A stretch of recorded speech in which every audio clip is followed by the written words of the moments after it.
안녕하세요. 예. 솔톡스에 넘기고 나서도 제가 한 2년 정도 학원 운영했다고 그랬잖아요. 그 즈음에 있었던 선생님들 관련 얘기를 한두 가지 좀 추가로 말씀을 드릴게요. 그 중에 하나는 이 제목에 김땡덕 선생님 관련 얘기예요. 한 2000, 그때가 5년, 6년쯤 될 것 같은데, 그때 김땡덕 선생님은 중국 고급만 했지 회계 원리 교재가 없었고 강의도 안 하셨거든요. 근데 제가 그와 관련해서 이제 한 몇 년 전부터, 그로부터 한 3년 전부터, 사실 학원 새로 만들면서부터 기가 닳도록 계속 말씀을 드렸어요. 제발 회계원리 교재 좀 써주세요. 그걸로 강의를 하시면 학원이 훨씬 나을 것 같다. 성격 잘 아시죠? 그냥 쓱 하시잖아요.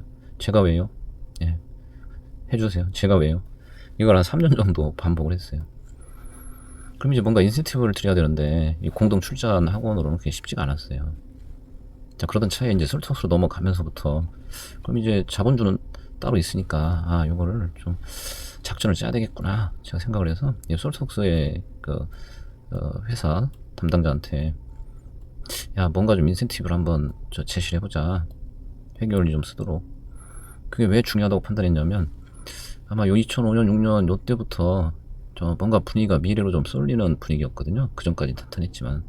근데 그 결정적 이유를 저는 뭐라고 봤냐면 우리 학원엔 회계원리가 없어. 우리 학원은 중급회계부터 들어. 처음 시작할 때 회계원리 듣고 시작해야 되잖아요. 그 수요가 다 이쪽으로 쏠린다라고 저는 봤어요. 그러니까 시작이 이미 미래에서 시작이 되니까 이후 과목들도 분리할 수밖에 없다. 그래서 이제 회계원리가 꼭 필요하다고 저는 계속 판단하고 있었는데 김땡 선생님은 이제 중국 고급만 해도 뭐 매출이 많았으니까 신경을 안 쓰셨단 말이에요.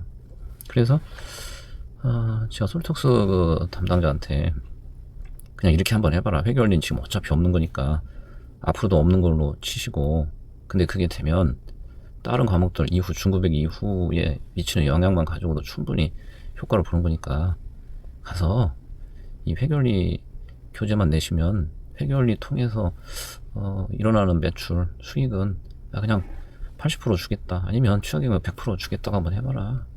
그래서 설득을 제가 했더니 그게 맥혔어요. 그래서 구체적 조건을 뭘 제시했는지 그건 전 몰라요. 그래서 결국 회계원리 교재를 썼어요. 그거는 그때 당시도 그렇지만 이후 몇 년 동안 제가 한 일 중에 정말 잘한 일이라고 생각해요.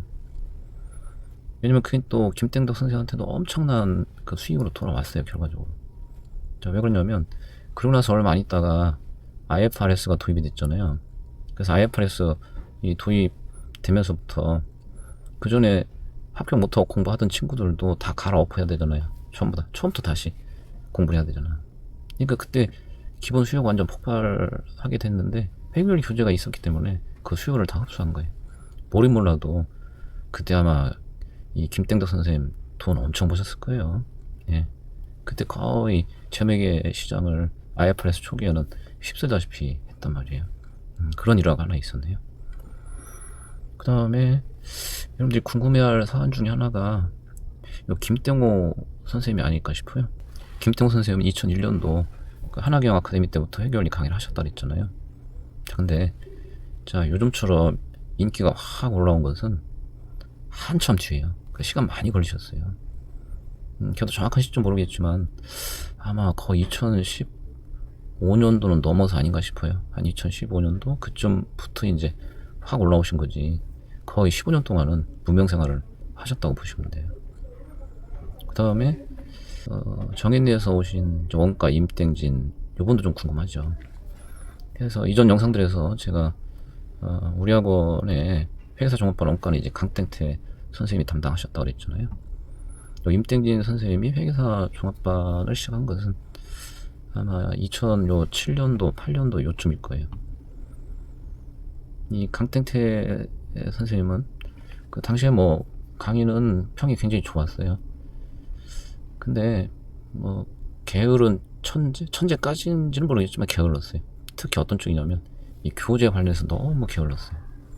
그래서 그게 뭐 한두 번은 용인이 되지만 그게 누적이 되니까 결국 학생들한테 신뢰도 무너지고 또 학원 운영하는 사람 입장에서도 믿음을 줄 수가 없었단 말이에요. 또 그게 자연스럽게 이제 또 수강 수요하고도 연결될 수밖에 없죠. 그래서 아마 이 원가 그 기본서 있잖아요. 기본서는 예전에 그 오땡수 회계사 그 교재 가지고 이제 강의를 했었고, 그 다음에 이후에 그 2차 종업반 그 연습 교재 있잖아요. 이거를 그분 말로만 하면 책은 이미 한 10번 나왔어야 돼. 그때까지 책이 안 나왔어요. 자, 내년부터는 자 교재 발간해서 그걸로 강의한다. 광고도 다 나왔죠. 책 안 나와요. 그 다음 연대 내년부터는 한다. 또 안 나와요. 아마 이게 3년인가 반복된 상태에서 그나마 마스터본인가가 나오고 실제 책이 나온 건 또 그 다음 연도일 거예요. 그래서 이 교재 부분에서 너무 이런 타이밍을 놓치는 바람에 그 교재만 잘했으면 아마 계속 잘 나갔을 수 있다고 판단이 돼요, 지금도 저는. 근데 거기서 문제가 생기고, 그 다음에 임땡진 회계사가 초기에는 그 세무사 종합반만 담당했다 그랬잖아요. 근데 회계사 책이 별도로 있었는데 강의를 세무사 종합반 위주로 하니까 그 회계사 책을 좀 방치를 하고 있다가 어느 시점에 이제 맘먹고 교재 작업을 다시 하게 돼요. 그 교재 작업을 열심히 한 거는 한 2006년 7년일 것 같아요. 그때 교재를 열심히 해서 출간을 하고, 또 그 교재 열심히 쓸 때 저하고의 이런 그 에피소드들이 좀 있거든요. 그건 아예 가벼운 얘기니까 뭐 다음 영상이나 해서 별도로 말씀을 드릴게요. 자, 그렇게 출간하고 그 다음에 전 영상쯤에서 우리 학원이 오프라인 쪽에서 학점 인증 기관이었다라고 했잖아요. 그래서 이제 그 단과로 그 회계사 쪽 강의를 그걸 활용해서 좀 계속 하셨단 말이에요.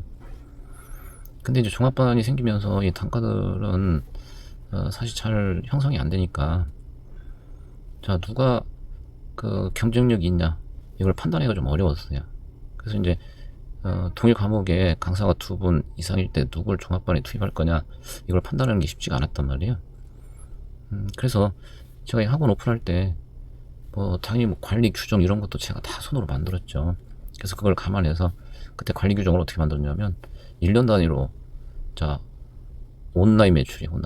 온라인은 이제 순수한 단과라고 개인 능력이라고 보면 되니까, 온라인은 종합반이 있지만 종합반 빼고 그 단과로 수강하는 인원들 기준 온라인 매출 매년 평가해서, 자 이제 전년도에 온라인 매출이 가장 많은 강사, 그 강사가 다음 연도 종합반 선생으로 참여한다, 이런 룰을 만들었어요.